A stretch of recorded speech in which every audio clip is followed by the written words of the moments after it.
नौफ बकाले से रिवायत है कि उन्होंने कहा, मैंने एक शब अमीर अल मोमिन अली अलैहिस्सलाम को उस वक्त देखा जब आप बिस्तर से बरामद हुए और सितारों पर निगाह डाली तो मुझसे फरमाया, ए नौफ, सोते हो या जागते?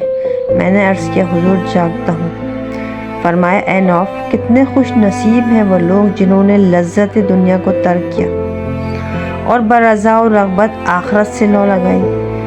ये हैं वो लोग जिन्होंने फ़र्श के तौर पर ज़मीन को, बिस्तर के लिए उसकी मिट्टी को और खुश मज़ा शरबत के तौर पर उसके पानी को इख्तियार किया। कुरान को तनपोश और दुआ को ओढ़ना बनाया और फिर हज़रत मसीह अलैहिस्सलाम के तरीके पर दुनिया से कट कर अलग थलग हो गए। ए नौफ, हज़रत दाऊद अलैहिस्सलाम रात की ऐसी ही घड़ियों में बिस्तर से उठे और कहने लगे, ये वो घड़ी है जिसमें बंदा जो दुआ करता है कबूल हो जाती है, सिवाय उसके जो टैक्स वसूल करने वाला हो या हुकूमत का जासूस हो या एहलकार हो या सत्तार नवाज हो या ढोल बजाने वाला हो।